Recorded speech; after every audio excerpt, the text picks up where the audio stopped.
Hey everybody, welcome to another lesson of learning Japanese. Today we're covering another grammar pattern, and the one that we have in store for today is using the pre-mas form of a verb plus the other verb, dasu, to mean to start doing that first verb. So this grammar pattern right here, to start doing something, is one that we have kind of, in a sense, covered not only once before, but twice before, in the sense that there are other grammar patterns that can be used to mean the same general idea, but of course, depending on which one you use, they have different nuances and intentions behind them. So pretty much the main grammar pattern that is used to say to start doing something is the pre-mas form of verb plus hajimeru. That's kind of like the general grammar pattern that's used to say to start doing something. So how does the one that we're going to cover today, the pre-mas form of verb plus dasu, differ from that? Well, the pre-mas form of a verb plus dasu is going to have basically two distinctions. The first one is that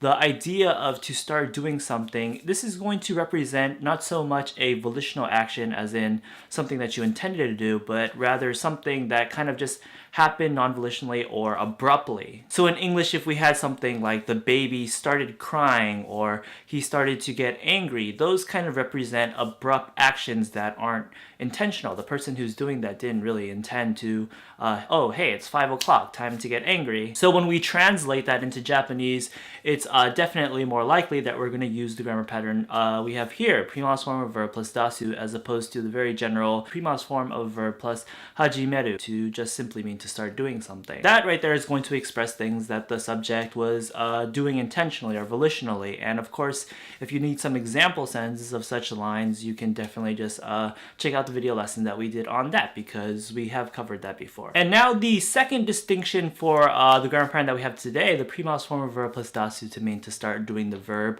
This is where it gets kind of tricky, because the other meaning that this grammar pattern has is to perform an action that in some way makes something that wasn't available or accessible before now available or accessible. And if that wording is a bit too ambiguous, well, some concrete examples would be like to create something or to invent something, or even less dramatic actions like to cook something or to post something up. These are all kind of representative of making the direct object of those verbs available to others when it wasn't available before. So of course, a good way to basically grind this grammar pattern and its meaning into your mind is to analyze the construction of the word, which is just basically the word dasu, which is a very common word, probably one of the first words you learn in Japanese. Dasu has a lot of different definitions, but the one that we can really associate it with is basically kind of to go out or to burst out, something along those lines. And if we connect that with the idea of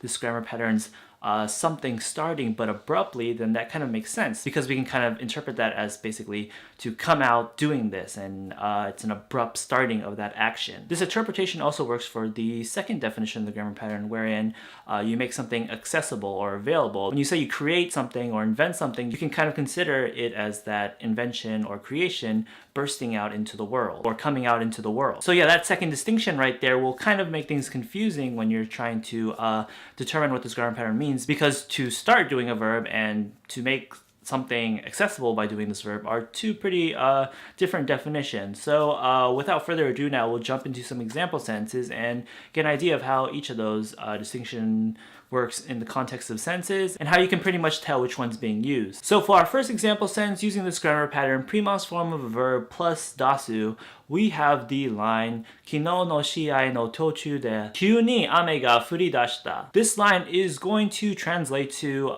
basically in the middle of yesterday's match, it started raining suddenly. Let's break down the sentence bit by bit. First up, we have a noun of a noun modification here with the first word, kino, which means yesterday, and the second word, shiai, which means match or game. So that will then be yesterday's match. We are actually going to put this noun of a noun modification in another noun of a noun modification.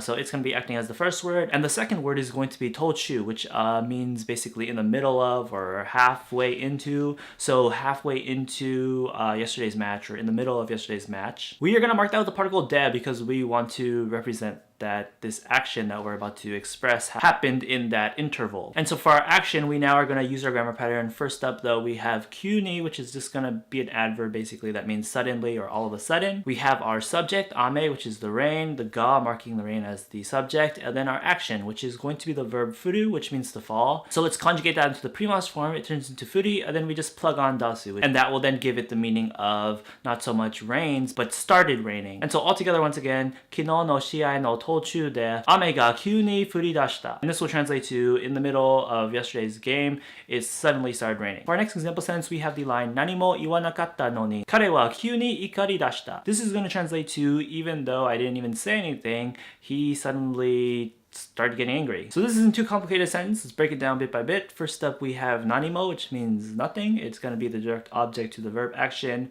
Iwanakatta, which is the verb you, which means to say in its negative past plain form. Iwanakatta. Of course, the performer of that action is implied to be me, the speaker. We are going to finish up that first clause with the no ni grammar pattern, which means even though. So even though I didn't say anything. And so now our second clause is going to start with kare. We're going to mark him as the topic with the particle wa.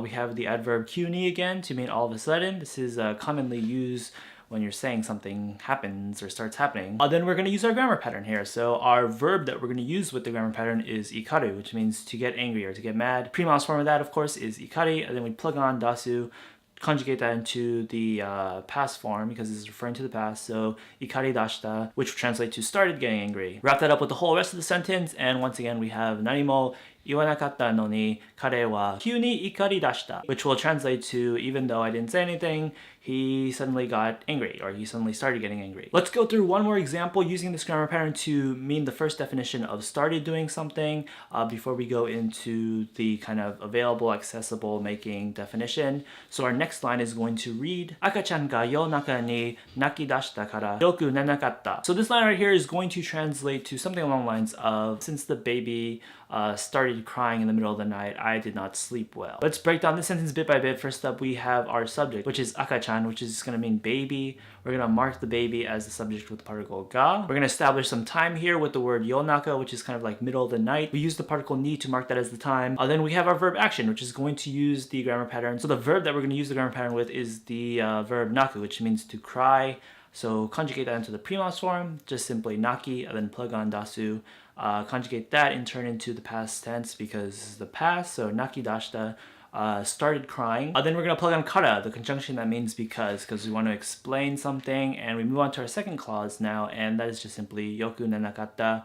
Yoku is an adverb that means well, and we're using the verb neru, which means to sleep, but it's in its negative form, so not sleep, then conjugate that into the past form, so did not sleep well. Akachan ga yonaka ni nakidashita kara yoku nenakatta. I did not sleep well because the baby started crying in the middle of the night. Okay, we're going to move on to some example sentences that cover that second definition of this grammar pattern now, which is kind of to do something that makes something accessible when it wasn't accessible before. So for our first example of this, we have the line imoto ga 5時までに宿題を完成して夕食を作り出した. This line right here is going to translate to my little sister finished her homework by 5 o'clock and made dinner, basically. Let's break the sentence down bit by bit. First up, we have imoto, which means little sister. Gonna mark her as the subject with the particle ga. We have the word goji, which just means 5 o'clock. We have the particle made ni to mean by, so by 5 o'clock. We have the direct object and noun shukudai, which means homework. We're going to mark it as such with the direct object marker o. And we have the verbal noun kansei suru, which means to complete. We're going to conjugate the suru into the te form because we want to connect this and continue the sentence. So kansei shite, then now we're going to have another direct object and noun, which is yushoku, which is going to mean basically evening meal or dinner. Mark that as a direct object with particle o. And then our grammar pattern here with the verb sukuru, which means to make. Pre-mas form of that is sukuri, and then we plug on dasu, then conjugate that into the past form. So sukuri dashita is going to be hard to translate. We'll probably just go with to make dinner because it would be weird to kind of literally state the implication of this grammar pattern's meaning. Made dinner accessible to me when it wasn't accessible to me before. Yeah, that wouldn't be really natural in the sentence. So yeah, our final translation for the line imoto ga 5時までに宿題を完成して夕食を作り出した is going to be my little sister finished her homework by 5 o'clock and made dinner. We don't really express the implication of the grammar pattern in the translation, but of course having heard me explain the intention, we do know that it's there in the Japanese, the original Japanese. So let's cover one more example sentence, again in regard to the second definition of the grammar pattern where we make something available.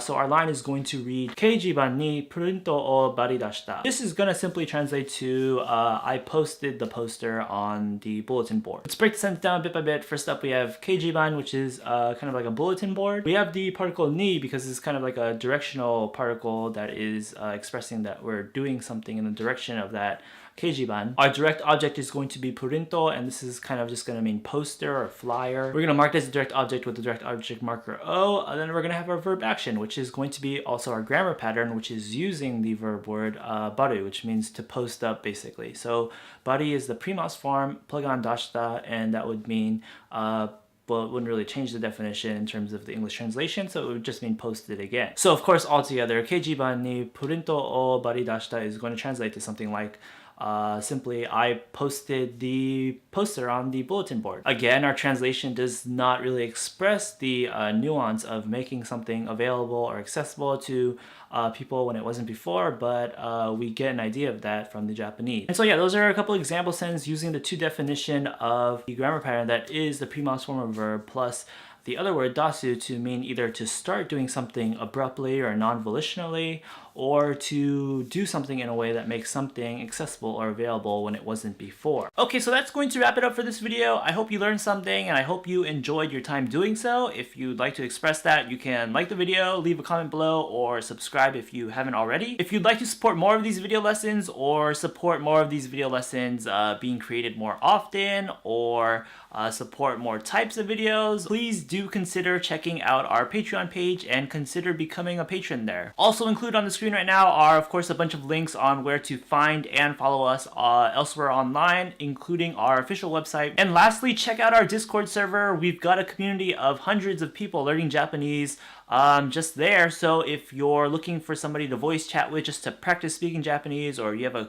quick question that needs a quick answer, or if you just want to talk about anime or music or manga or other Japanese things, learn Japanese.becauseofdreams.com/Discord. And with that, see you next time.